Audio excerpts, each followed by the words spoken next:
Tengan ustedes buenas tardes. Vamos a empezar el desarrollo de esta actividad, ¿correcto? Bueno, para el día de hoy nos toca hablar sobre el estado de shock trauma y la reanimación. Vamos a ubicar el contexto en realidad de este tema, ¿correcto? Bien. Bueno, ¿cuál es la definición de shock? Para poder nosotros definir shock hay diferentes variables o componentes que nos van a ayudar. Uno de ellos es el flujo sanguíneo. Un paciente en shock es un paciente donde el flujo sanguíneo está disminuido. Por tanto, llega poca cantidad de oxígeno y nutrientes a las células. Esa escasa cantidad de oxígeno y nutrientes hace que el tejido se lesione. ¿Correcto? Hace que el tejido se lesione. Hay una lesión tisular, escasez de oxígeno y un flujo sanguíneo inadecuado. Bien, este es un extremo arterial y un extremo venoso. Este es el capilar sanguíneo. El flujo de sangre, donde se encuentra este capilar sanguíneo, va a interactuar con el líquido intersticial y va a haber un intercambio de sustancias. Este endotelio se va a permeabilizar de acuerdo a la necesidad que exista del tejido para obtener sustancias del intravascular. Recuerden que en el intravascular hay un 7% del volumen total de líquido extracelular y en el intersticial hay un 14% aproximadamente. Bien, este es un gráfico que nos explica la distribución de sangre en el organismo. La circulación pulmonar, un 9%, la circulación sistémica, ¿no?, el resto de porcentaje, el corazón con un 7%, el sistema venoso con un 64%. La mayor cantidad de sangre que se encuentra en el organismo está a nivel venoso. Es por eso que cuando existe una alteración del flujo del retorno venoso, eso va a condicionar a una disminución del volumen sanguíneo que salga del corazón. Bien, flujo sanguíneo. A nivel del cerebro tenemos un porcentaje de un 14%, corazón un 4%, bronquios 2%, riñones 22%, hígado 27%, a nivel portal, a nivel arterial, músculo 15%, hueso 5% y piel 6%. De estos, los más significativos en el shock son a nivel cerebral, a nivel renal, a nivel hepático, ¿correcto?, a nivel muscular. En el shock nosotros lo que vemos es que el paciente hace falla renal, llamada falla renal prerrenal por déficit de volumen, hace falla hepática con elevación de transaminasas, ¿no?, con una alteración en la formación de albúmina, y también a nivel muscular, bueno, los músculos se hipotrofian, ya no llega la cantidad de sangre necesaria. Bien, causas fisiológicas del shock. Existe un paciente en estado de shock cuando hay disminución del gasto cardíaco y sin disminución del gasto cardíaco. A ver, gasto cardíaco es una variable física en la cual la presión arterial es directamente proporcional al gasto cardíaco e inversamente proporcional a la resistencia periférica. Esto quiere decir que si el gasto cardíaco disminuye, la resistencia aumenta, con la finalidad de compensar ese estado de hipovolemia. La diferencia de presiones y la resistencia que hay condiciona un flujo sanguíneo. Ese flujo sanguíneo es el que prácticamente se redistribuye en estos componentes. Bien. Bueno, la ley de Poiseuille es una ley en la cual tenemos nosotros que a diferentes diámetros, en este caso mientras menor sea el diámetro, obviamente el flujo va a ser menor. Si el diámetro va aumentando, el flujo sanguíneo también aumenta, ¿correcto? Y ahora observemos esta comparación, un vaso pequeño y un vaso grande. En el vaso grande, obviamente el flujo va a ser mayor que el vaso pequeño. Pero si a este vaso pequeño yo le quito ese poco flujo, inmediatamente va a producir una isquemia. En cambio, este vaso grande, si hay una obstrucción del flujo, hay opción de que todavía pueda salir por una parte de su área flujo sanguíneo. Acá no. Acá la isquemia y la lesión es inmediata. ¿Por qué se dan los infartos cerebrales, cardíacos? El infarto no se da en los vasos grandes, el infarto se da en las arteriolas o en los vasos penetrantes, los más pequeños. Bien, bueno, la presión de pulso clínicamente es una forma de validar la respuesta a volumen, condicionando por una respuesta sistólica y diastólica que se da en una onda llamada línea arterial. La subida brusca, la subida lenta, una incisura aguda, un declive diastólico potencial podría condicionar todo este panorama, ¿correcto? Tenemos ahí las fracciones de segundo. Bien, secuencias del shock. Gasto cardíaco inadecuado va a producir shock, correcto. El paciente, cuando va a estar hipoperfundido o va a tener disminución de gasto cardíaco, esto le va a condicionar a una disminución de su estado de perfusión y finalmente va a llegar al shock. El shock con disminución del gasto cardíaco. ¿Cuándo el gasto cardíaco disminuye? Bueno, cuando el corazón no bombea la cantidad suficiente de sangre o cuando el retorno venoso está disminuido. Estas dos condicionantes son las que van a producir shock en ese paciente. Observemos esta gráfica. Hay un colapso venoso probablemente a nivel costal, a nivel axilar, y esto puede disminuir el retorno venoso. A nivel abdominal, cuando hay, por ejemplo, pacientes embarazadas, el útero engrandecido comprime el sistema venoso cabo inferior y esto reduce el retorno venoso. Anomalías cardíacas. Un paciente que hace shock por bajo gasto puede haber desencadenado un infarto. Tenemos el shock cardiogénico, que es asociado también al shock hipovolémico por déficit de volumen. Cuando el paciente usa digitálicos o beta bloqueadores, toxicidad cardíaca, valvulopatías que condicionan a una disminución de el volumen que debe salir del corazón, como una estenosis aórtica severa o una insuficiencia mitral severa. Y arritmias cardíacas, una fibrilación auricular, un flúter o una bradicardia condicionan a una disminución de volumen. Bien, disminución del retorno venoso. Ahora vamos al otro componente. Primero falló el corazón, ahora es el retorno venoso. El corazón no puede bombear la sangre que no fluye a él. Es decir, la cantidad de sangre que llega al sistema de las venas cavas está disminuido. El tono vascular, es decir, la capacidad de contractibilidad, que está comandado por el sistema nervioso autónomo, y la obstrucción al flujo, que es otro de los componentes. Bien, shock sin disminución del gasto cardíaco. En este caso, el gasto cardíaco es normal, pero el paciente está en estrés metabólico. ¿Y cuál es la condición per se que ustedes van a ver de estrés metabólico? La más conocida es la sepsis. El shock séptico o la sepsis hace que la tasa metabólica se eleve, se multiplique. Este es el punto de nivel normal con una tasa metabólica, observen, flujo sanguíneo y tasa metabólica. Esto se eleva de manera continua y hace que la tasa metabólica también se multiplique. Al multiplicarse la tasa metabólica, al multiplicarse este nivel, condiciona a un estado de shock, donde el paciente está vasodilatado. ¿Qué quiere decir eso? Que la presión arterial está disminuida como consecuencia de que el endotelio el vaso sanguíneo ya no se contrae adecuadamente y el endotelio está muy lesionado. Ese endotelio hace que sea muy permeable y puede salir agua del intravascular y el paciente va chocándose cada vez más, se está haciendo más hipovolémico. Bien, la curva de saturación de oxígeno también. Un paciente que disminuye la saturación de oxígeno aumenta su flujo.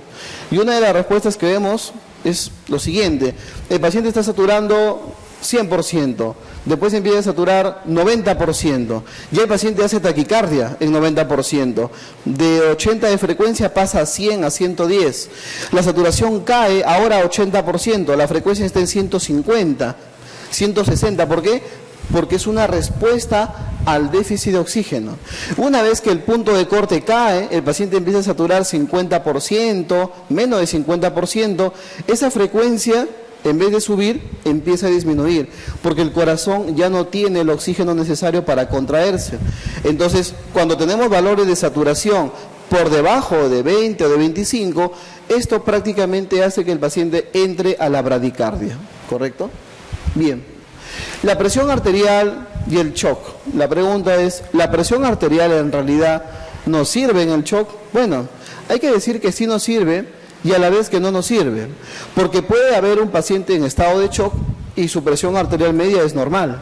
El paciente está con una PAN de, puedo decir, de 90, pero el paciente está chocado. O la presión arterial está disminuida, pero el paciente está estable. Un paciente puede tener presión 8,4, pero está orinando bien, su lactato está a menos de 1, su flujo urinario es adecuado, está despierto, no hay signo de hipoperfusión. Entonces la presión arterial no es un indicador fiable de shock, ¿correcto? Bien. Deterioro de los tejidos. Bueno, el estado crítico condiciona a un deterioro persistente y ese deterioro a un descenso del gasto y de la perfusión. Tanto el gasto y la perfusión están disminuidos, ¿no? Y este estado crítico condiciona de manera continua a esa disminución. Bien, etapas o fases del shock. Ustedes pueden pasar visita y de pronto llegan en la mañana, ¿no? Están en su ronda y de pronto ven a un paciente y la presión está a 120/70. La presión está normal. Pero la enfermera le dice, doctor, ¿sabe qué? El paciente ha orinado solamente 200 centímetros durante toda la noche. Si ustedes calculan el flujo, 200, dividimos el peso del paciente y la cantidad de horas. Si dividen 200 entre 70 y entre 12 horas, le va a salir un valor muy bajo, menos de 0,5. Entonces, eso quiere decir que el paciente está con un criterio de inestabilidad hemodinámica, pero la presión está a 120/70. ¿Por qué la presión está a 120/70? Porque el cuerpo se está defendiendo. Es un ejemplo de la etapa no progresiva o etapa compensada del shock. Es cuando el paciente, el cuerpo, hace todo lo posible por compensar la disminución de volumen. Luego viene la etapa progresiva, cuando un paciente pasa de la etapa no progresiva a una etapa progresiva. Eso sucede cuando el paciente no recibe el manejo adecuado en la etapa compensada.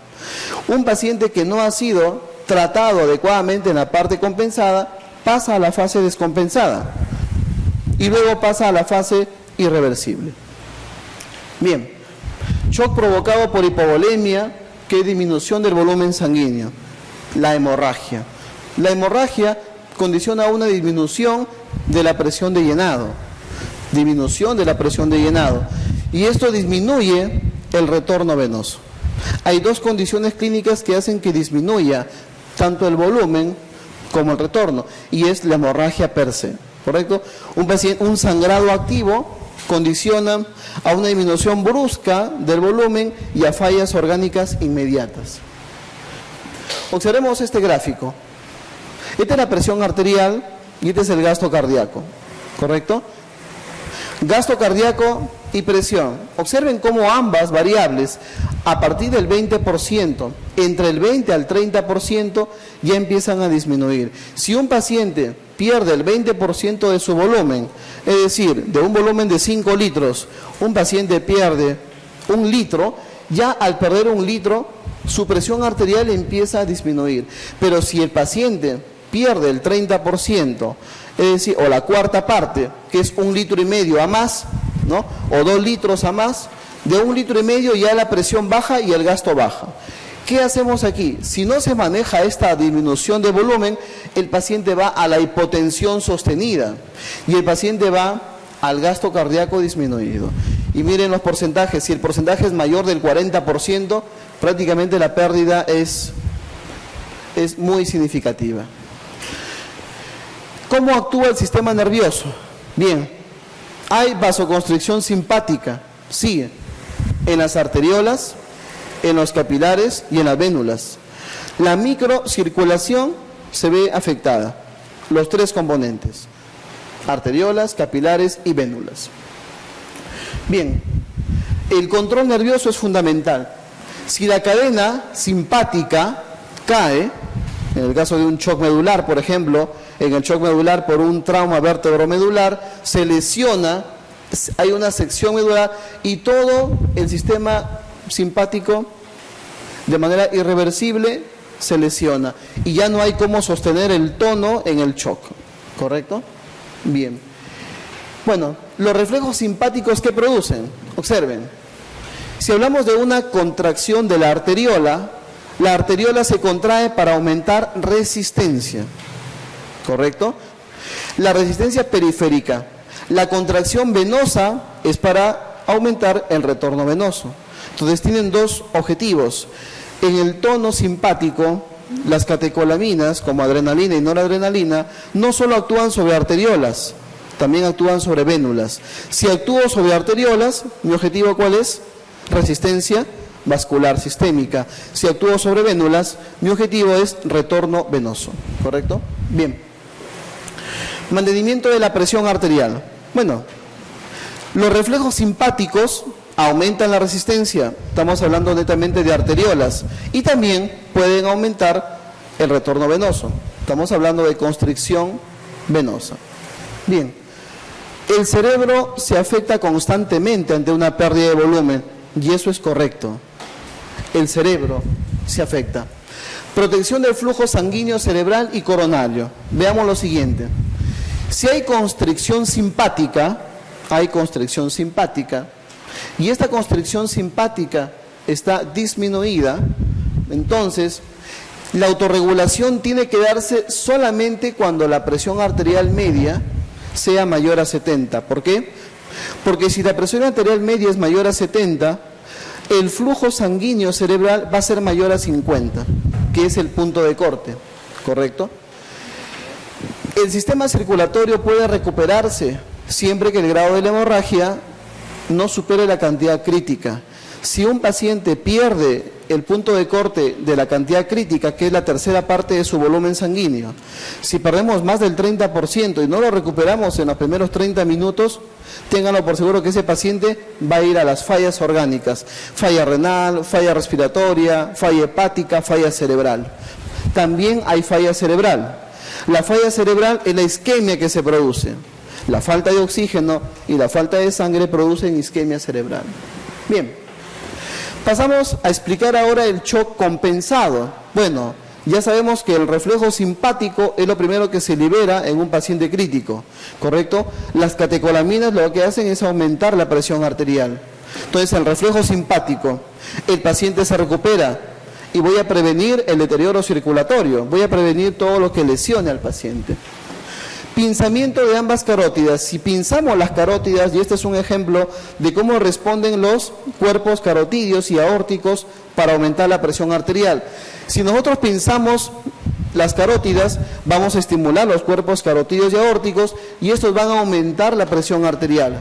Si dejamos de pinzarlos, lo liberamos, disminuye la presión arterial. Es decir, la estimulación de los cuerpos carotídeos como vasoreceptores para mejorar la presión arterial, si están presentes, van a favorecer mantener la presión arterial.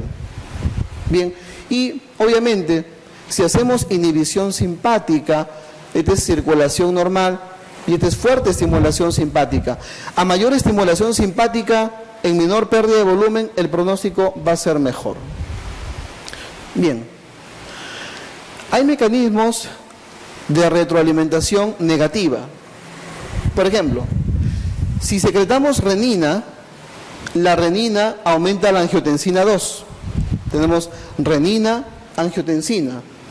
Y esto va a producir contracción arteriolar. Recuerden que el término angio significa vaso. Tensina, presión. Presión del vaso. Aumenta la presión del vaso. Hace contracción arterial periférica. Con eso condiciona a una eliminación baja o escasa. Es decir, el cuerpo se defiende evitando perder agua y perder sodio, porque eso le va a aumentar la presión arterial. Es un mecanismo de retroalimentación negativa. Aumento angiotensina 2 para disminuir la pérdida de sodio y agua. El otro mecanismo es la secreción de la vasopresina. La vasopresina, su función es reabsorción de agua y sodio a nivel del tubo contorneado distal y tubo colector. Cuando nosotros hacemos esta respuesta de retención de sodio y agua, producimos también contracción arterial y venosa, desde el punto de vista periférico. Bien, el otro componente es la médula suprarrenal. la médula suprarrenal, las catecolaminas. Esto puede producir contracción arterial y venosa periférica, ¿correcto? Se puede elevar la frecuencia cardíaca en estos casos. Puede haber una taquicardia refleja en un paciente que libera catecolaminas. Yo les pregunto, de estos mecanismos, clínicamente, ¿cuál es el que ustedes pueden observar en un paciente en shock? Lo primero que el paciente hace cuando está en shock es taquicardia. Y la taquicardia es y será siempre la respuesta inicial y más importante para decirte que un paciente está en shock. Hasta que no se demuestre lo contrario, una taquicardia persistente podría estar indicando un estado de shock en un paciente agudo, ¿no? Posoperado, que de pronto empieza con taquicardia persistente y ascendente y no hay otra explicación.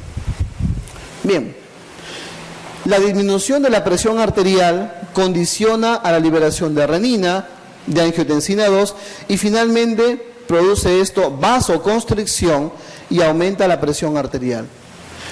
También a nivel del filtrado glomerular se activa la mácula densa con la finalidad de aumentar la resistencia de la arteriola eferente. Observen este gráfico. Aquí empieza la hemorragia. Esta es la respuesta de la presión arterial con sistema renina-angiotensina y esta es la respuesta sin sistema renina-angiotensina. ¿Qué quiere decir esto? Que el sistema renina-angiotensina es un mecanismo de defensa endógeno, que el cuerpo lo produce para protegerse del sangrado. Bien, se aumenta el aporte de sal, hay una expansión del extracelular, aumenta la presión arterial, disminuye la renina, disminuye la angiotensina, disminuye la retención renal de sal y agua, hay un retorno venoso también que tiende a la normalidad y se recupera la presión arterial. Miren todos los mecanismos que actúan desde el punto de vista fisiológico.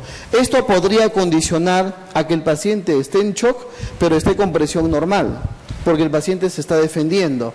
Pero llega un momento en que esos mecanismos se alteran, se bloquean y el paciente entra ya a la hipotensión sostenida. ¿Correcto? Bien, no olvidar el hipotálamo, la secreción a nivel de la neurohipófisis de la vasopresina. La vasopresina o antidiurética, pues lo que hace es reabsorber sodio y agua a nivel del tubo contorneado distal y tubo colector. ¿Correcto? Pues es un mecanismo de retroalimentación. Recuerden que cuando hay déficit de agua, aumenta la osmolaridad. El sodio aumenta. Y cuando eso sucede, la ADH en su secreción tiene que aumentar para reabsorber más agua, para evitar que se pierda agua, de tal manera que al aumentar la reabsorción de agua por hemodilución, la osmolaridad puede disminuir, ¿correcto? Bueno, en la médula lo importante es la producción de las catecolaminas, no lo olviden, producción de catecolaminas. Mecanismos compensadores que normaliza el volumen sanguíneo. Bueno, la ADH aumenta cuando al cuerpo le falta volumen. Cuando la osmolaridad está alta o al cuerpo está en shock o está hipovolémico, la ADH aumenta. En cambio, cuando hay normovolemia, cuando hay un estado al contrario de normovolemia o hipervolemia, la ADH se inhibe y el cuerpo sigue eliminando los volúmenes que debe presentar. ¿Correcto? La sed es un mecanismo de defensa, sí. Cuando un paciente tiene mucha sed, es porque la osmolaridad está elevada, porque necesita agua. Una vez que uno le da agua al paciente, la osmolaridad disminuye y la sensación de sed también disminuye. Por tanto, aumento de sed, aumento de osmolaridad. Esa es la relación directa que deben encontrar. ¿Correcto? Bueno, estos son todos los mecanismos que se podrían presentar con la finalidad de mejorar el gasto cardíaco, potenciar el corazón para mejorar la presión arterial. Bien, cuando el cuerpo quiere una respuesta inmediata, el paciente entra en shock, ¿qué es lo primero que se eleva? Ahí está, reflejo simpático, ¿no? La cadena simpática y las catecolaminas. La adrenalina, la noradrenalina, se liberan la dopamina en grandes cantidades con la finalidad de poder compensar el estado de shock. ¿Correcto? Bien. La respuesta inmediata es esa respuesta que va entre 10 minutos a 1 hora Y aquí probablemente serían dos mecanismos: la angiotensina y la vasopresina. La angiotensina, como su nombre lo dice, es la presión a nivel del vaso. Sí, ese mecanismo empieza a liberarse en los primeros 10 minutos a 1 hora. La vasopresina también se libera para poder reabsorber ese sodio y esa agua y evitar mayor pérdida de volumen. Si el paciente está sangrando, entonces el cuerpo reabsorbe el agua en el riñón para evitar que se siga perdiendo más volumen. La respuesta tardía ya lo da el sistema gastrointestinal, lo da la sed y el apetito por la sal. Son mecanismos ya de respuesta sintomática, ¿correcto? Bien. Bueno, ¿cómo se distribuye el líquido a nivel capilar? Tenemos ahí la ley de Frank Starling, en la cual hay presión capilar, presión coloidosmótica. Y esto es el flujo sanguíneo. La presión coloidosmótica del líquido, presión del líquido, ¿no? Y la presión coloidosmótica del líquido intersticial, observen, esta presión trata de sacar agua, la coloidosmótica del plasma trata de ingresar agua. La presión capilar, que es una presión hidrostática, trata de sacar agua del intravascular. Y la presión hidrostática intersticial trata de ingresar agua. Este equilibrio de fuerzas hace que los fluidos se distribuyan adecuadamente del intravascular al intersticial. Bien, shock progresivo. Es un círculo vicioso, sí, porque hay un mecanismo de retroalimentación positiva. Es decir, disminuye el gasto, más shock. Disminución de gasto, más shock. Y eso se da de manera continua. Observemos este gráfico, ¿no? Si disminuye el gasto, disminuye la presión, baja el flujo sanguíneo, eso va a condicionar alteración orgánica. Y esta alteración orgánica finalmente va a producir depresión cardíaca y la muerte. Bien, entonces, ¿qué tenemos? Disminución del gasto, disminución de presión, disminución del flujo sanguíneo. Esto se va a dar de manera constante y continua. El shock produce bajo gasto, bajo flujo, el estado nutricional se altera y el paciente tiene debilidad. Bien. También la respuesta a nivel de las presiones son de esta forma. Gasto cardíaco, observen los tiempos y la presión auricular. A medida que se va pasando más tiempo en cuanto al gasto cardíaco en litros, ¿no? Se ven aquí, a medida que va a mayor sangrado, se va perdiendo y más tiempo la respuesta es menor. O sea, condición de mayor pérdida de volumen, condición de mayor compromiso del gasto. Bien, se deteriora de manera progresiva, poca percusión, capacidad de reserva mínima y el bombeo es alto por la taquicardia refleja. Hay fracaso vasomotor, ya no responde el centro vasomotor, hay una inactividad reactiva y bueno, eso condiciona a un mayor estado de shock. Bloqueo de los vasos muy pequeños, sí, hay éstasis sanguínea y esto lo he visto en algunos pacientes con una coloración violácea, ¿no? Que está en estado de shock.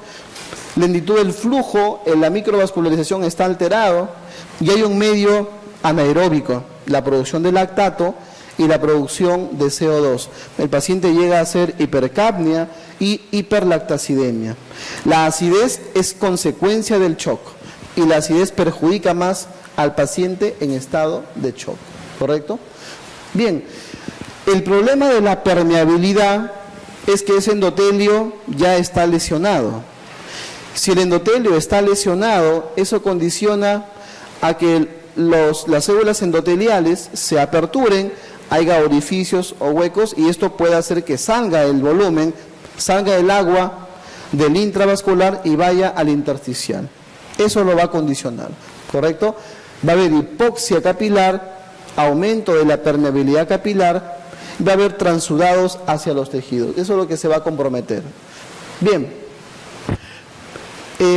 si aumenta la permeabilidad, obviamente se pierde sangre del intravascular al intersticial. Eso va a condicionar a una disminución del volumen sanguíneo. Si disminuye el volumen, disminuye el gasto. Y si disminuye el gasto, el paciente sigue en estado de shock progresivo.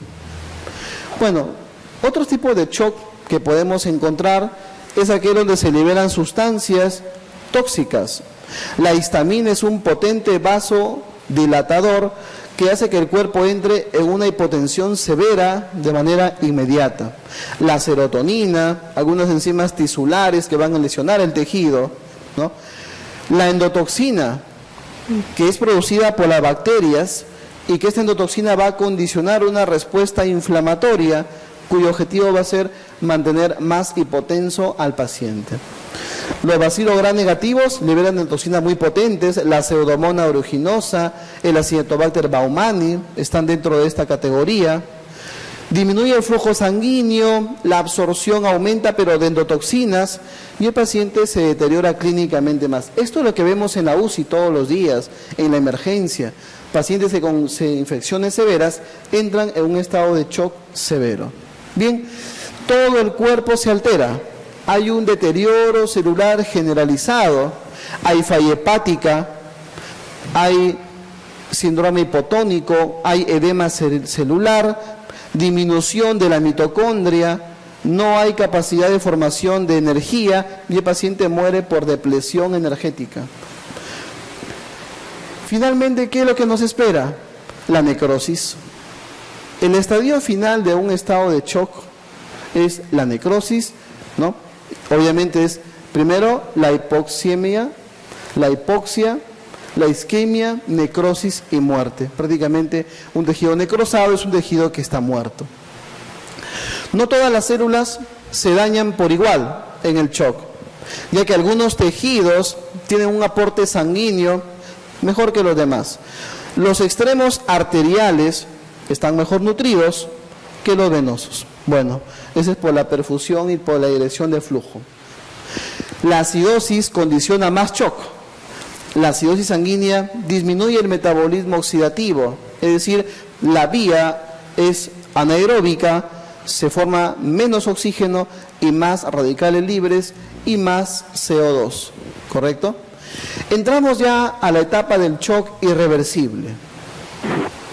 Bueno, el problema en el shock irreversible, y les digo por experiencia, es que el paciente prácticamente está perdido. El shock irreversible es igual a shock refractario. Ese es otro término que lleva. Shock refractario, shock irreversible. Prácticamente en estos estadios, el paciente entra en un grado de estrés metabólico severo, grave, ¿correcto? Grave. Ya el tratamiento aquí es innecesario. Por momentos el paciente puede recuperar presión, ¿eh? Y eso a veces lo vemos. El paciente está con todos los vasopresores, se le ha pasado todos los fluidos, se le ha dado todo el soporte hematológico, transfusión sanguínea y todo eso. A pesar de eso, el paciente se va a morir, ¿correcto? Se puede mejorar la presión con el gasto momentáneamente, pero ya el paciente está en un solo camino, y el camino es la muerte. Si nosotros observamos esta gráfica, miren, este es un punto de corte. La etapa progresiva y finalmente la etapa irreversible. La hemorragia nos da prácticamente 30 minutos. Si en los primeros de 30 minutos a una hora nosotros no actuamos en este punto, no le pasamos fluidos, no le pasamos sangre al paciente, lo que vamos a ver consecuentemente es su muerte. El paciente va a morir por sangrado y por shock, ¿correcto? Bien, otro concepto importante es la depleción energética, es decir, lamentablemente los tejidos ya no tienen la reserva de energía que tenían antes. El ATP se altera, el ADP disminuye la respuesta energética y eso es lo que condiciona a la muerte celular. Observemos acá esta gráfica, ¿no?, de depleción energética. Bien, glucosa, ácido láctico, aminoácidos y otros sustratos van a la vía, pero como no se forma energía, prácticamente lo único que queda es liberar CO2 y lactato, la vía anaeróbica. Y esa vía da poca energía. Si la célula necesita 36 ATPs por cada gramo de glucosa, por cada unidad de glucosa, solamente la respuesta anaeróbica le da 2 ATPs, o sea, eso condiciona a que no tiene energía. Y un cuerpo que no tiene energía simplemente se muere. Shock hipovolémico por pérdida de plasma, sí, eso lo hemos visto. Hay pacientes que hacen obstrucción intestinal. ¿Y qué produce la obstrucción? La obstrucción intestinal produce shock. ¿Por qué? Porque las asas intestinales se edematizan. Y cuando el asa intestinal se edematiza, ¿qué hace? Tercer espacio. Es decir, el edema es un tercer espacio. Entonces, todas las asas intestinales capturan agua y el paciente entra en shock secundario a ese cuadro obstructivo. Si hay obstrucción intestinal, consecuentemente hay un estado de alcalosis metabólica y secundariamente hay un estado de hipocalemia. Es decir, está obstruido, está con alcalosis metabólica y está con hipocalemia. El otro estado que produce grandes pérdidas de volumen es la quemadura grave. La quemadura grave es otro condicionante, ¿correcto? Otro condicionante. Bien, el paciente se deshidrata, puede ser por una pérdida digestiva, vómitos, diarrea. Hay pacientes que llegan a la emergencia, en realidad llegan en falla renal, falla hepática, hipotenso, solamente por una diarrea. Por eso que la explicación de la muerte en el cólera era justamente por esto, era por una hipovolemia severa, porque llegaban a perder 5 o 6 litros de agua, prácticamente con eso perdían todo su intravascular y morían. Hacían acidosis respiratoria severa o metabólica y morían. Pérdida de líquido o destrucción de las suprarrenales también puede condicionar esto.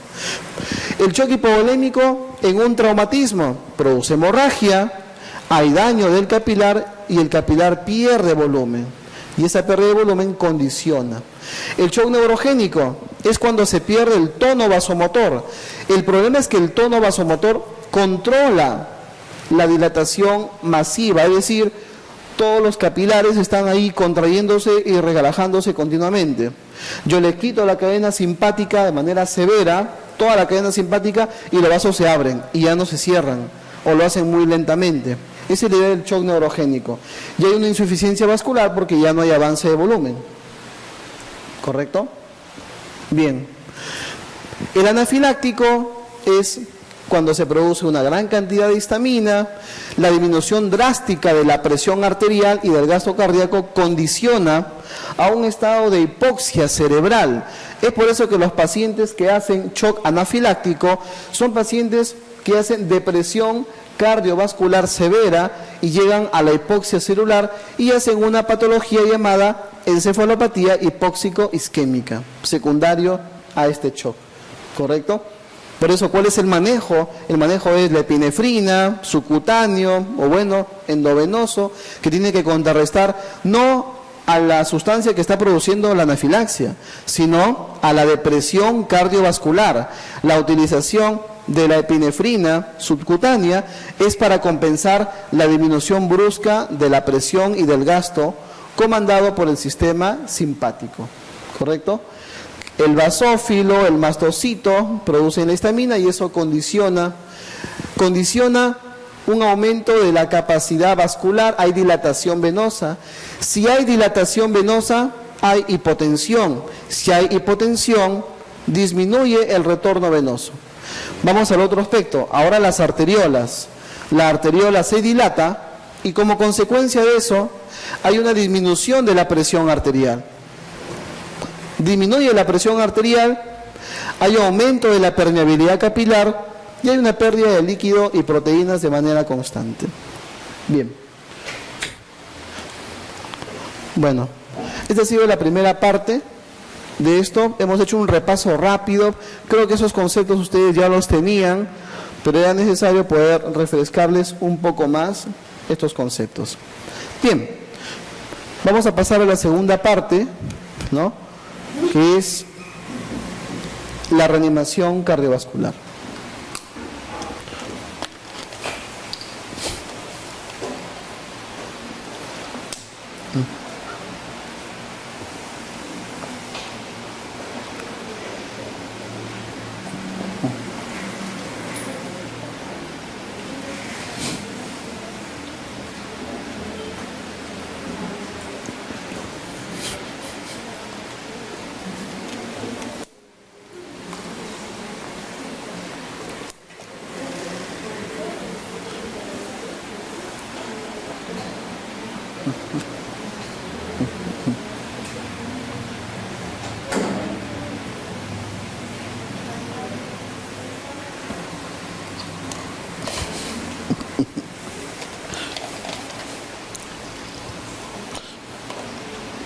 Bueno, antes de empezar con el tema, tengo que decirles, vamos a hacer la revisión de la guía del año 2010, que no ha habido mucha diferencia con respecto a la del 2014, hay conceptos que se mantienen.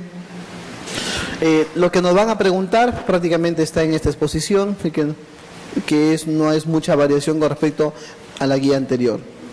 Bien, bueno, lo primero es que ustedes en emergencia, en algún momento de su especialidad o de su formación para especialistas, van a tener que encontrarse con una reanimación. Eso es algo de lo cual ustedes no van a poder escapar. Definitivamente va a suceder. ¿Correcto? Va a suceder. Bien. Anteriormente era A, B y C, ¿no? A era vía aérea, C, bueno, teníamos ahí las compresiones, ¿no? Acá era el A, vía aérea, B, bueno, hay que ver si no estaba obstruido, y finalmente C, que era la compresión. Ese era el orden que se tomaba anteriormente, pero ahora el orden cambió. Esto en base a muchos estudios. ¿Por qué? Porque demostraron que cuando evaluaban la vía aérea, y eso lamentablemente hasta ahora sucede, llaman a la UCI y dicen, hay un paro. Los de la UCI van con todo su equipo, a ver, dicen, paro en el servicio de medicina, cama 230, medicina A, entonces uno se va a medicina A, cama 230. Cuando llegamos, ahora ya no es muy frecuente, pero te digo, cuando yo estaba formándome para residente, que no ha sido hace mucho, les puedo decir que nosotros llegábamos y veíamos a todas las personas mirando al paciente. El paciente estaba ahí en paro y todos estaban mirando, esperando que venga el médico de la UCI. Porque la idea era que primero es la vía aérea, o sea, que la UCI llegue, que lo intube, y ahí recién empezaba todo el protocolo de reanimación. Y eso es falso.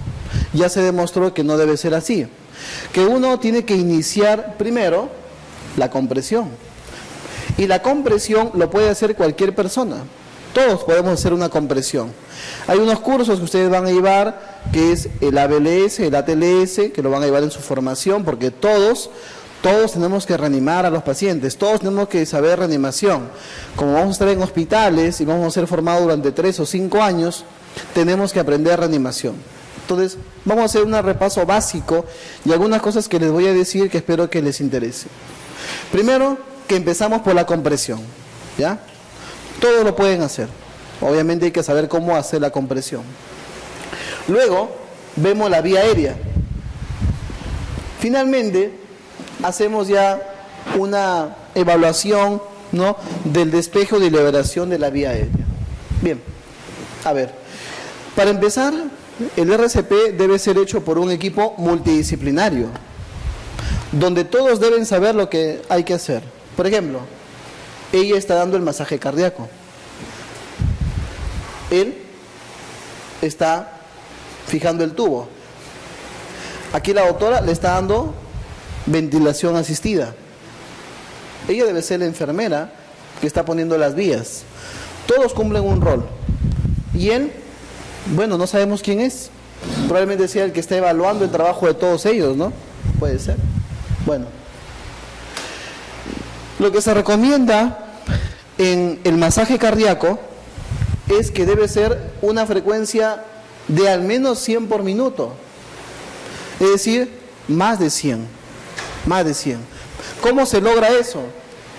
Una profundidad de 2 pulgadas, que son 5 centímetros aproximadamente en adultos, o al menos 1/3 del diámetro torácico antero-posterior en los niños. ¿Correcto? O sea, aproximadamente 1.5 o 1 centímetro menos. En adultos 5 centímetros, en los niños o lactantes 4 centímetros. ¿No? Y en lactantes y 2 pulgadas, 5 centímetros en los niños. Correcto. Entonces, prácticamente el niño y el adulto, el tamaño es el mismo, solamente varía en el lactante, que es 1.5. Bien, cuando uno dice por lo menos 100, quiere decir que debe ser más de 100, lo mínimo es 100. Entonces, haces la compresión profunda, obviamente, ¿no? La profundidad va a depender de la forma como tú te coloques frente al paciente. El soporte vital es de la siguiente forma. El paciente no responde. ¿Qué hacer? Tú evalúas a un paciente, no te responde, el paciente solo respira, no respira o jadea. Muy bien. Lo primero que tienes que hacer es llamar, pedir ayuda. Pedir ayuda, solicitar un desfibrilador, es lo primero. Llamas, o dices a la enfermera, llama a la UCI, llama a cardiología, que traigan un desfibrilador. Y empiezas la reanimación. Si estás solo, lo vas a hacer de la siguiente forma. 30 compresiones y 2 ventilaciones. ¿Con qué vas a dar la ventilación? Te van a traer un respirador manual y con eso lo vas a hacer. Si no hay respirador manual, a veces hay mascarillas. Tienes que soplar en la mascarilla y ver que se eleve el tórax. Allí habrás logrado tu objetivo, ¿correcto? Evalúa el ritmo. Se recomienda hacer esto los primeros 2 minutos. Pasan los 2 minutos y tú colocas, ya te trajeron el desfibrilador, colocas el desfibrilador para evaluar el ritmo. O sea, es decir, colocas las palas, evalúas el ritmo. El ritmo puede ser desfibrilable o no desfibrilable. El desfibrilable puede ser una taquicardia supraventricular o puede ser una fibrilación ventricular, ¿correcto? El no desfibrilable es una actividad eléctrica sin pulso o una asistolia, cualquiera de los dos. Bien, el paciente recupera la circulación, la recupera. El desfibrilable recibe una descarga, ¿correcto? Pero aquí algo importante. Yo evalúo el ritmo. ¿Qué hago después de evaluar el ritmo? Retiro el equipo y sigo el masaje cardíaco. 2 minutos de masaje cardíaco. Luego coloco las palas y ahora sí, hago la descarga. Hago la descarga, retiro el equipo y sigo el masaje cardíaco. El masaje cardíaco nunca se interrumpe hasta que el paciente logre obtener su ritmo cardíaco. ¿Correcto? Eso debe quedar claro para todos. A veces uno le hace una descarga y ya espera el ritmo. No, hay que seguir con el masaje cardíaco. Por eso, la recuperación circulatoria, sí, reinicie inmediatamente RCP durante 2 minutos. O sea, hace la descarga, retiras y sigues el masaje cardíaco. Minimice las interrupciones, correcto. Reinicie inmediatamente el RCP durante 2 minutos. Minimice las interrupciones, correcto. Tratamiento inmediato, bueno, esto ya va, paciente posparo va a la UCI o a una unidad de shock trauma donde pueda ser monitorizado. Bien, ¿cómo deben ser las compresiones? Observen, todo el peso del paciente recae, miren los brazos rectos, correcto, el talón de la mano sobre el esternón, como está, el paciente está en el suelo, se recomienda hacer el RCP en el suelo, por eso al paciente hay que bajarlo de la cama. A veces no se puede, hay que subirse encima de la cama y hacer el RCP, sucede también, pero lo recomendable es bajar al paciente. Obviamente si hay varias personas que te pueden ayudar, bajan al paciente y allí se hace el RCP. A veces en la cama del hospital se hunde, ¿no? Las camas a veces, ya van a ver qué camas tiene el Perú en sus hospitales. Si no lo han visto, lo van a ver, ¿correcto? Bueno, por eso se recomienda mejor en el suelo. El reanimador se pone al lado del paciente, arrodíllese al lado de la víctima y ahí empieza el masaje cardíaco. ¿Cuánto tiempo debe estar esta persona haciendo el masaje cardíaco? 2 minutos. Y debe ser por lo menos 100 por minuto. Teóricamente, ¿no? Mínimo 100 por minuto. Bueno, una vez que sucede esto, se dice que esta persona debe ser reemplazada por otro. Y ese reemplazo debe tener un tiempo no mayor a 10 segundos, debe ser inmediato. Si al paciente hay que intubarlo, la intubación debe ser no mayor de 10 segundos. ¿correcto? Si hay que descargarlo, no mayor de 10 segundos. Si hay que ver el ritmo, no mayor de 10 segundos. Todo debe ser así. Porque se ha estudiado que en ese tiempo le das oxígeno al cerebro y le quitas o lo deprimes en poco tiempo. Al cerebro es a lo que vamos a reanimar. Uno dice, yo reanimo al corazón, eso es falso. No reanimas al corazón, reanimas el cerebro. Porque el cerebro es el que ha perdido flujo, ha perdido oxígeno. Cuando haces masaje, el volumen de sangre va a la circulación sistémica y esa sangre va al cerebro, ¿correcto? Por eso el masaje cardíaco reanima al cerebro, ¿sí? Bien. El RCP permita una expansión torácica completa después de cada compresión, ¿no? Uno tiene que ver realmente la expansión. Reduzca las interrupciones, ya le dije, máximo 10 segundos cada interrupción. Evite una excesiva ventilación, o sea, tampoco es que vamos a estar con el respirador manual dándole a 50 por minuto. Se ha demostrado que cuando ustedes hacen eso, producen alcalosis respiratoria, que es más tóxico para el paciente en paro. Por lo tanto, ¿cuál es la frecuencia que se solicita? De 12 a 16 respiraciones por minuto, más no. Es decir, cada 4 segundos yo puedo hacer una respiración. Es lo que se recomienda. Contar en la mente, 1, 2, 3, 4. 1, 2, 3, 4. No estar así, porque eso es más tóxico para el paciente. ¿Correcto? Ustedes han visto cómo reaniman, ¿no? Los médicos están ahí con el ambú o el respirador, con todo. No, eso no se hace, porque eso produce más daño cerebral. Solamente de 12 a 16 por minuto máximo. Bien, evitar una excesiva ventilación para evitar ese problema. La ventilación de rescate puede aplicarse con una frecuencia, miren, 1 cada 6 u 8 segundos, incluso más, ¿no? Si nosotros calculamos 8 a 10 ventilaciones, que es el elemento estándar. Lo que les dije es lo que hacemos frecuentemente en los hospitales. ¿Qué recomiendan? De 8 a 10 ventilaciones por minuto, ¿correcto? O sea, contar cada 5 veces, o sea, llegar al número 6 y hacer la ventilación. Se debe evitar una excesiva ventilación. Bien, esa es la ventilación con el ambú o el respirador manual. Miren la posición, hay que hacer un sellado, para eso hay que hacer una maniobra del olfateo en el cual se hiperextiende, ¿no?, la mandíbula y con eso encaja perfectamente la máscara. Bien. La gran mayoría de paros cardíacos se produjeron en adultos, la mayor tasa de supervivencia. En los testigos del paro, ¿no?, iniciaron una AFB o una taquicardia sin pulso. En estos, lo fundamental eran las compresiones torácicas, o sea, lo más importante siempre va a ser la compresión torácica a la cabeza.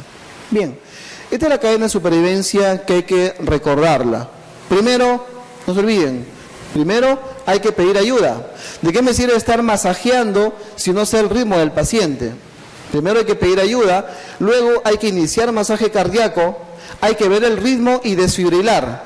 Y el paciente hay que trasladarlo a una unidad crítica, a un centro hospitalario, etcétera.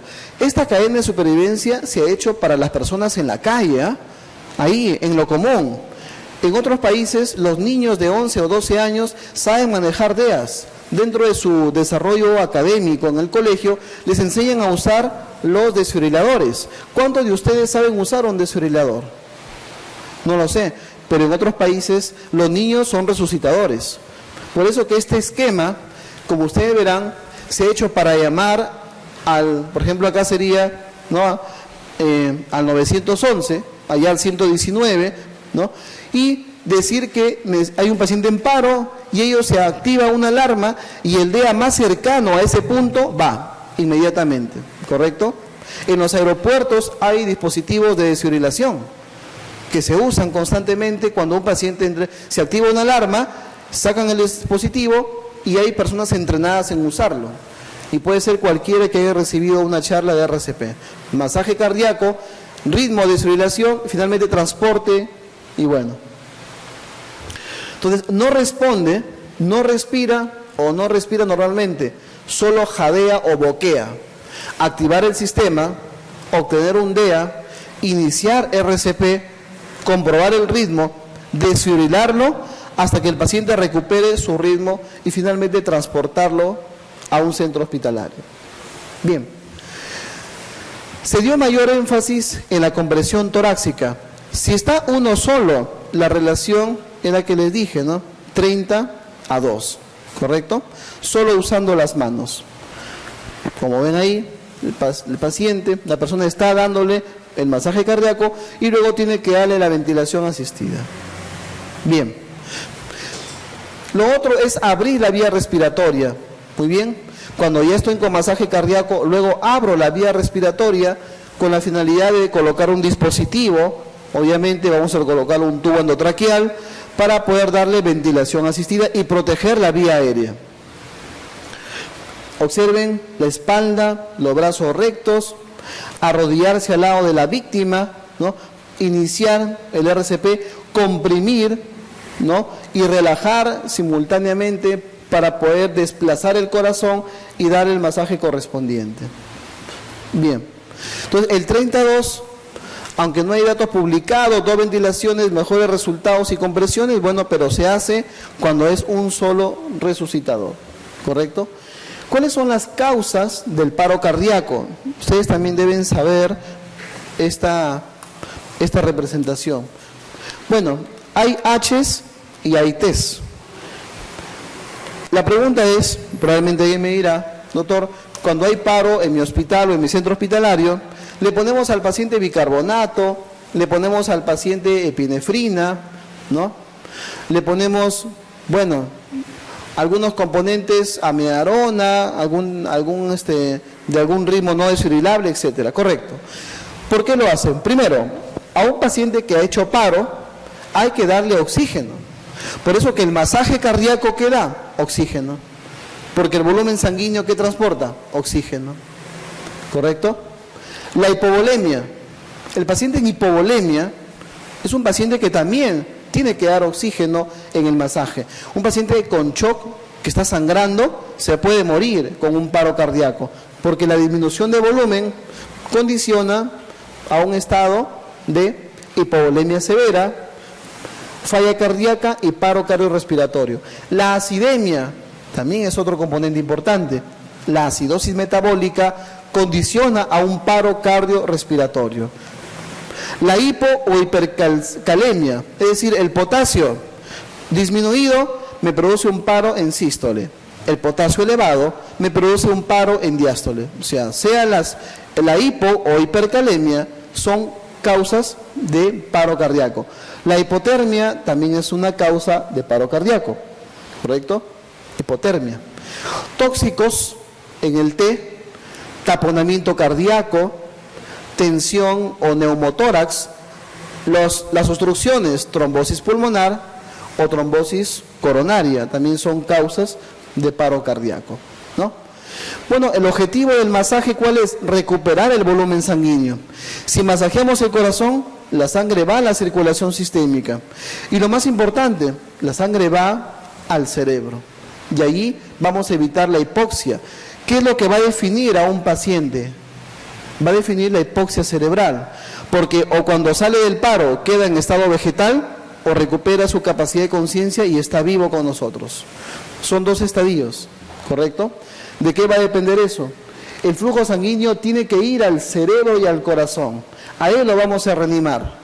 Obviamente, si yo reanimo el corazón, masajeo el corazón, ese 8% de sangre del volumen va a ir al corazón. Y al cerebro va a ir ese 14%. Finalmente, en el masaje, recupero la oxigenación cerebral y evito la lesión isquémica encefalopática. Bien, esto de observar, escuchar, ya se eliminó. Simplemente vemos que un paciente no respira bien, jadea o boquea, inmediatamente se inicia el masaje, ¿correcto? Esto de escuchar y observar ya no se usa. Simplemente es el paciente no respira bien, boquea o jadea, e inmediatamente se empieza el masaje. Frecuencia de compresión de al menos 100 por minuto, ya lo dijimos. El objetivo es la función neurológica. Mientras más precoz sea el masaje, mejor resultado neurológico habrá en el paciente. Bien, observen ahí las ventilaciones y las compresiones. ¿Correcto? Ya pues la respiración agónica, ya hay que llamar por teléfono e inmediatamente dar esa respuesta. No respira o no tiene respiración normal. Esto es lo que el observador va a ver, ¿no? El observador dice, no respira o no tiene respiración normal, jadea o boquea, inmediatamente solicita el DEA y empieza el masaje cardíaco. Como ya lo hemos explicado. ¿Correcto? Bueno, la identificación del paro probable, los testigos tienen que estar preparados para ver si el paciente solo jadea o boquea e inmediatamente empezar el masaje. Es lo mismo que hemos visto en la parte superior. La respiración jadeante o parada cardíaca nos indica que inmediatamente hay que empezar el masaje cardíaco. Y esto puede pasar en cualquier lado. Esto les puede pasar a ustedes. Como a mí me pasó en algún momento, estaba por la calle, me estaba yendo a mi guardia, era residente de segundo año, y veo que una persona se cayó. Y como estaba vestido de blanco, todo el mundo me llamó como diciendo, tú reanímalo. Y yo me quería escapar de ese lugar. Ya no podía hacer nada. ¿Y ahora qué hago? Y si se muere, todo el mundo te está filmando, te está tomando fotos. Bueno, no se murió el paciente, gracias a Dios. Yo creo que gracias a Dios, porque no fue gracias a mí, fue gracias a Dios. Que a la hora que se le quiso hacer el masaje, la persona despertó inmediatamente, ¿no? Entonces la gente pensó que le había salvado la vida, y eso es falso. Era una crisis de histeria de una persona que quería llamar la atención nada más, y que se desmayó para hacerlo, ¿no? Después tuve que llevarla al hospital en un taxi de alguien que se ofreció, ya yo te apoyo, vamos, todo el mundo aplaudiendo, y la señorita, a la tercera cuadra dice, ¿quién es usted? ¿Qué hago acá? Y se bajó y se fue, ¿no? De verdad una locura. Pero bueno, no se escapen, ¿ah? Si usted, señorita, caballero, si usted está frente a una persona que se desmaya, la gente le va a exigir que usted vaya a resolver el problema. Y le voy a decir algo más, tienen que hacerlo. Si están haciendo la especialidad, este es el único país en Sudamérica donde les pagan a ustedes para ser especialistas.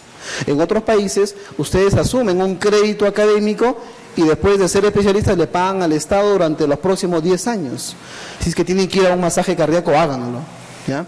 No se escapen del masaje cardíaco. Bueno, es un consejo. Si no, lo van a filmar, y lo van a colgar en el internet. Médico se escapa de su labor y ustedes van a salir corriendo, ¿no? Bueno, el operador telefónico también da instrucciones. En otros países, cuando el operador no sabe qué hacer, le conectan el teléfono y vía telefónica le empiezan a explicar todo lo que tiene que hacer. ¿Correcto? El operador telefónico debe dar instrucciones para el RCP. Bien. Bueno, la presión cricoidea anteriormente se hacía. ¿Cuál era la finalidad de la presión cricoidea? Evitar el reflujo de la secreción gastrointestinal, porque de esa forma el paciente se aspiraba y se producía una neumonía. Pero ya no se recomienda esto. ¿Por qué? Porque si tú comprimes el cartílago cricoide y no sabes comprimir, hay personas que comprimen todo y cierran la vía aérea. ¿Qué pasa a la hora que yo le doy la respiración y está cerrado la vía? No va a ingresar el aire, no va a ingresar el oxígeno. Por eso ya no se recomienda hacer esa presión. ¿Correcto? Bien. Bueno, la presión cricoidea es una técnica que consiste en aplicar al cartílago cricoides y reduce el riesgo correcto, pero dificulta la ventilación. Este es el problema. Dificulta la ventilación espontánea. Aquí hay algunos componentes que hay que recordar. ¿Correcto? Esto es importante. Vamos a ver cómo es cuando hay 1 o 2 reanimadores, ¿no? Componente en el adulto, niño y lactante. No responde para todas las edades. No respira o lo hace con normal o no lo hace con normalidad. Jadea o boquea. Y este es el reconocimiento en el adulto. En el niño no respira o solo jadea o boquea, igual, ¿no? No se palpan pulsos, ya no, olvídense del pulso. Si no respira bien, tienen que ir de frente al masaje cardíaco. ¿Uno qué hace? Empieza a palpar los pulsos y todo eso, y piensa que por eso puede lograr algo mejor. Ya perdió 10 segundos ya. Empieza la compresión, luego la vía aérea, y hay que liberar la vía aérea. Frecuencia de compresión, al menos 100 para todas las edades. Profundidad, 2 centímetros, 5 pulgadas. En el niño también, y en el lactante 1/3 del diámetro anteroposterior. Acá, al menos 1/3 del diámetro o al menos 1,5 pulgadas. Más práctico. En el adulto y en el niño es igual. En el lactante es 1 centímetro menos. Bien. Expansión de la pared. Dejar que se expanda entre una compresión y otra. Los reanimadores deben turnarse cada 2 minutos. Es que a veces es un problema. El R3 está allí, el R1 está ahí media hora dando, y el interno también, y el R3 feliz. No es así. Todos tienen que participar. Así que si a ustedes los hacen reanimar más de 2 minutos, míralo al médico y doctor, le toca, ¿no? Y él te va a mirar como diciendo, tú sigues reanimando. No, doctor, la guía internacional dice 2 minutos, así que venga acá a reanimar, ¿ya? Y te vas a ganar todos los domingos de castigo, no te preocupes. Bien. Interrupción de las compresiones al mínimo, máximo 10 segundos. Máximo 10 segundos. Ahora con reanimadores. Inclinación de la cabeza, elevación del mentón. Sí, hay que tener cuidado con los traumatismos.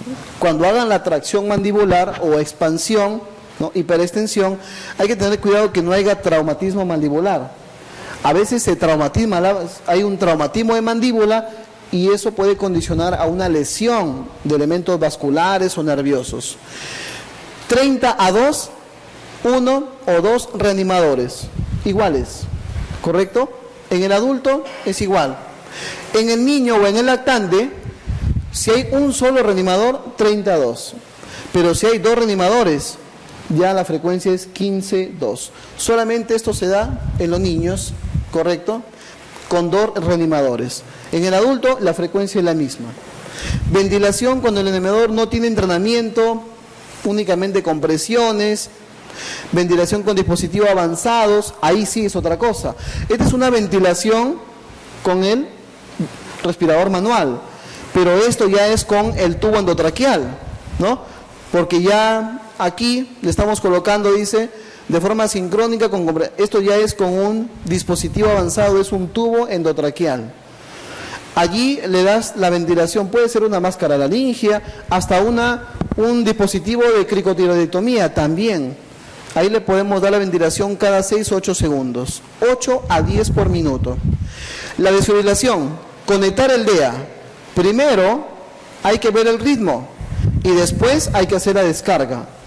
Yo hago observación del ritmo, 2 minutos después recién hago la descarga. Porque una vez que veo el ritmo, retorno al masaje cardíaco. El masaje cardíaco nunca se pierde, ¿correcto? Bueno, reanudar el RCP comenzando por compresiones, inmediatamente después de cada descarga. Bueno, esa es la terapia eléctrica. ¿Entre cuántos joules les voy a dar? Se ha hecho estudios para determinar la cantidad de joules y realmente lo que se recomienda, no se recomiendan grandes cambios en la desfibrilación.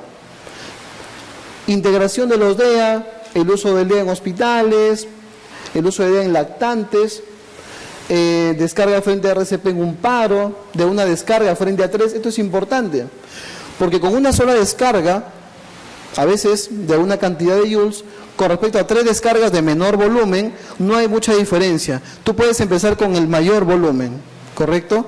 En voltaje. Observen aquí, miren, para aumentar la tasa de supervivencia súbita, bueno, los hospitalarios se recomienda que lo respondan, practiquen el RCP y utilicen el DEA. Hay que conocer este dispositivo. Todos, definitivamente. Entonces la secuencia se inicia el masaje y se usa el DEA. Lo bueno es que cuando usted prende el DEA le dice todo lo que tiene que hacer. O sea, como es un dispositivo automático, ustedes escuchan y lo que le va diciendo lo van haciendo. Así que no tienen que saber cómo funciona todo el sistema, ¿sí? Por eso lo hacen hasta niños, jóvenes y adultos, porque todo le dice el dispositivo. Bien, se colocan las palas, hay bifásicos, monofásicos, y luego de ver el ritmo, primero se ve el ritmo y luego se hace la descarga. Veo el ritmo y luego hago descarga. ¿Cuánto tiempo tiene que transcurrir aquí? 2 minutos, porque en esos 2 minutos estás haciendo masaje cardíaco, ¿correcto? Bueno, como les decía, la prioridad sí, debemos tener un DEA. Es un poco difícil reanimar a un paciente sin un DEA, ¿no? Por eso en la secuencia debe haber un dispositivo de desfibrilación. Hasta que llegue, ¿qué deben hacer ustedes? Masaje cardíaco. porque a veces no hay el DEA, no está disponible en ese momento. A veces hay dos paros simultáneos y están usando el DEA en un lado, en el otro sigan con el masaje cardíaco. Ahí está, uno puede colocarse en el esternón, en el ápex, ¿no? En el ápex del corazón, ¿no? Y esa es la corriente que va en dos direcciones o simplemente en una dirección como la monofásica.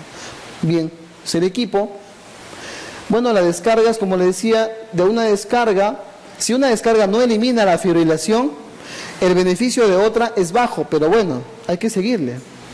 ¿Cuántas descargas debemos darle a una persona? Es una buena pregunta. La respuesta es hasta que salga del cuadro.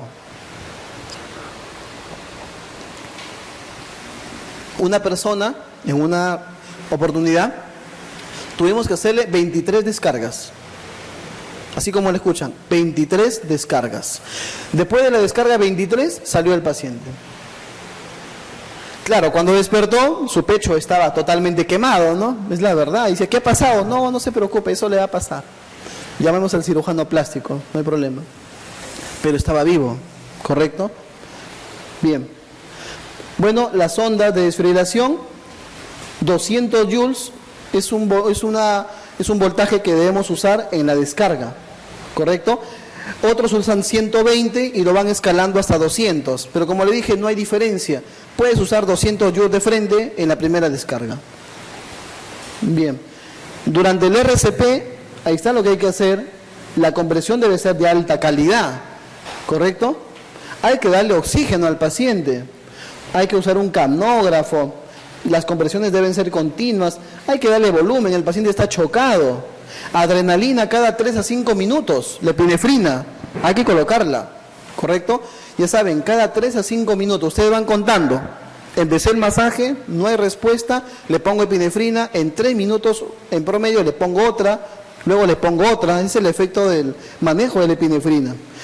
Amiodarona después de 3 descargas. Hago descargas en una fibrilación ventricular, por ejemplo, o una taquicardia supraventricular, ¿no? Y el paciente sigue todavía en la arritmia, pues ponle amiodarona, ¿correcto? Y le sigues dando descargas. Algunos siguen con las descargas y con la amiodarona. Tratar las causas. Si hay hipoxia, dale oxígeno. Si hay hipovolemia, dale para el volumen. Si hay hipohipercalemia, tratar la hipohipercalemia. Si hay hipohipertermia, dale manejo para esto. Si hay trombosis, enoxaparina.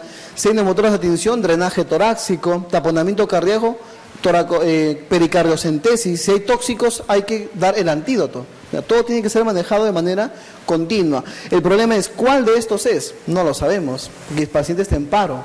Y nos han llamado justamente por eso. Hay que preguntar inmediatamente y buscar la causa para poder dar el tratamiento. Ecografía, compresión torácica, eso ya son cosas posteriores, ¿correcto? El objetivo es dar un buen masaje cardíaco. ¿Qué pasa en la gestante? La gestante, cuando esté en paro, lo que hay que hacer es girar más o menos 30 grados para desplazar el útero y poder hacer el masaje cardíaco, ¿correcto? Con eso estoy permitiendo que el volumen sanguíneo a nivel de vena cava inferior llegue en forma adecuada al paciente. ¿Bien? ¿Correcto? Bueno, estos son algunos de los componentes que hacer. La parada cardíaca, recalentamiento, el manejo de la hipotermia, el estado de conciencia. Este es el posterior, ya, lo que podríamos ver en un paciente en paro cardíaco. La actividad. Vamos a resolver estas preguntas. Con eso ya culminaríamos esta última clase. Bien, bueno, según las guías de la American Heart Association, Sociedad Americana, ¿cuál es la relación de compresión en los niños de 8 años? Bueno, recuerden que si hay 2 reanimadores, la secuencia es en niños 15-2, ¿correcto? Sería la respuesta. Bien, recién nacido, de madre sin antecedente de importancia, presenta apnea y una frecuencia menor de 100. Se realiza inmediatamente intubación endotraqueal a la revaluación frecuencia menos de 60. Para ellos, para un lactante o un recién nacido, frecuencia menos de 60 es paro cardíaco. Es sinónimo, ¿correcto? ¿Cuál es el siguiente paso en la reanimación? Bueno, si ya lo intubaste, ¿qué tienes que hacer? ¿Cuál es el objetivo? Aquí hicieron al revés, ¿no? Lo intubaron, pero ¿qué tienes que hacer? El objetivo es el masaje cardíaco. Siempre va a ser el masaje cardíaco el más importante de todos ellos. En la reanimación cardiopulmonar avanzada, el niño que presenta paro cardiorrespiratorio se usa inicialmente. Bueno, ya sea un niño o un adulto, en la cardioversión avanzada, el objetivo es cardioversión eléctrica o farmacológica, ¿correcto? Varón de 34 años, estado de inconsciencia, paro cardiorrespiratorio, reanimación cardiorrespiratoria. Si el médico se encuentra solo, ¿cuál es la relación correcta? Cuando es uno solo, tanto en adultos como en niños, la respuesta es 2 y 30. ¿No? 2 y 30. Paciente con estado de coma. ¿En qué situación clínica está indicada la intubación endotraqueal? Si está en coma, el paciente no respira. Y si no respira, está en apnea. Y el paciente en apnea retiene CO2 y no oxigena. Esa es la principal causa para intubarlo.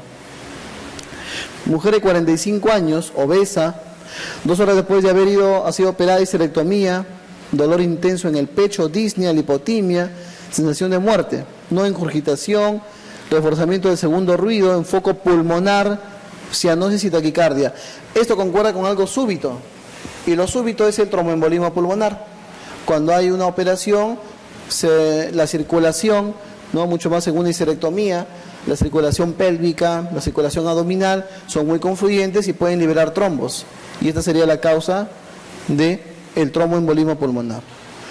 Hay una falla respiratoria severa, el paciente desatura, se pone hipotenso, taquicárdico, cianótico. Varón de 30 años, politraumatizado por accidente de tránsito, es evaluado en emergencia, pálido, pulsos más de 120, hipotenso, taquipneico, flujo urinario bajo, abdomen distendido, doloroso, se sospecha de hemoperitoneo. ¿Qué tipo de choque hemorrágico presentará? Bueno, por lo que vemos, si es más de 120, ¿no? Si es más de 120 hay una clasificación del shock que es más de 120, más de 140, ¿no? Entonces, teóricamente, si el paciente está con más de 120 de pulso, ya, correcto. La confusión está en el grado 3, ¿no? Porque hay ansiedad leve, ansiedad intensa, confusión, luego viene el estupor y el coma. Pálido, pulso más de 120 también está en tercer grado, más de 140 está en cuarto grado. Hipotenso, ya la presión se altera en el tercer grado, la diuresis también baja. Entonces sí, es el grado 3, ¿ya? Por la frecuencia cardíaca. Esa sería la respuesta. Aquí hay un error, es el grado 3. En pacientes con diagnóstico de shock séptico, ¿cuál es la primera medida terapéutica? En el shock séptico, ¿qué hay que hacer? Hay que expandir el volumen. Shock séptico hay que expandir el volumen. ¿Y cuál es el objetivo? El cloruro de sodio al 9 por mil. Bien. ¿Cuál es la causa más frecuente? ¿No? Un momentito. Ernesto, te llamo en un momentito. Termino una charla que estoy llamando. ¿Ya? Por favor. Ya, gracias.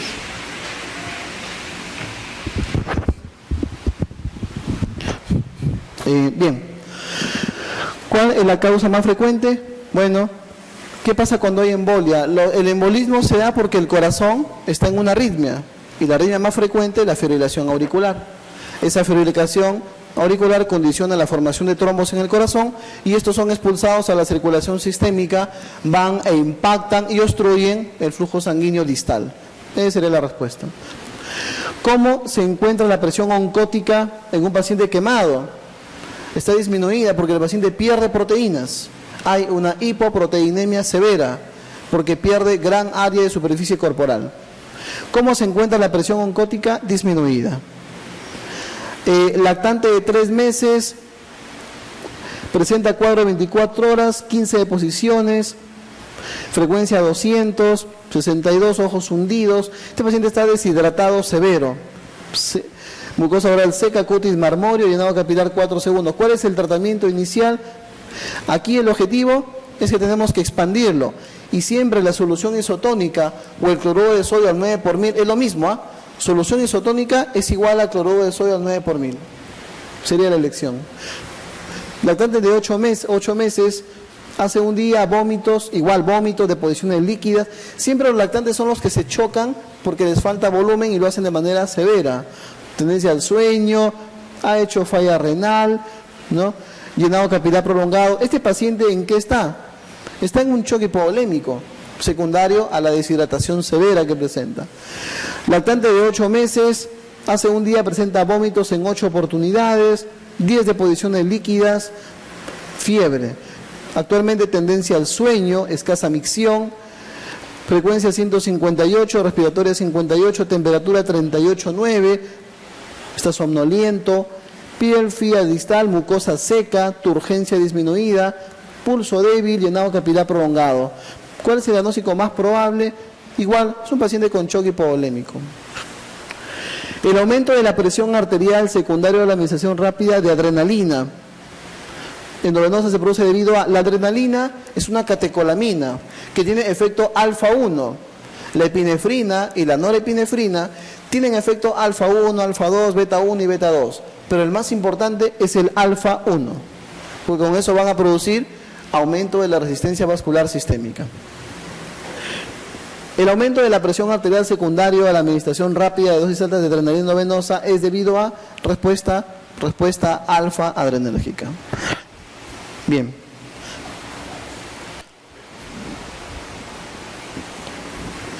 En el niño deshidratado, ¿cuál es el trastorno electrolítico que produce más daño neurológico? Bueno, el que ha demostrado probablemente ser el que genere mayor compromiso, ¿no? Es el sodio, ¿correcto? El sodio. Y los que tienen más alteración del sodio tienen más daño neurológico, ¿ya? Esa es la respuesta. Bien, la hipernatremia, ¿ya? El sodio alterado es tóxico. Más del 60% de la mortalidad en las primeras 48 horas. Mujer de 60 años politraumatizada, fractura de pelvis, hipotenso, abdomen doloroso, sin respuesta peritoneal, ECOFAS negativo. ¿Cuál es el manejo inicial? Si el ECOFAS está negativo y está hipotensa, lo primero que hay que hacer es darle volumen al paciente. La primera maniobra es la reposición de volumen. Bien, bueno, eso sería todo. Les agradezco su atención.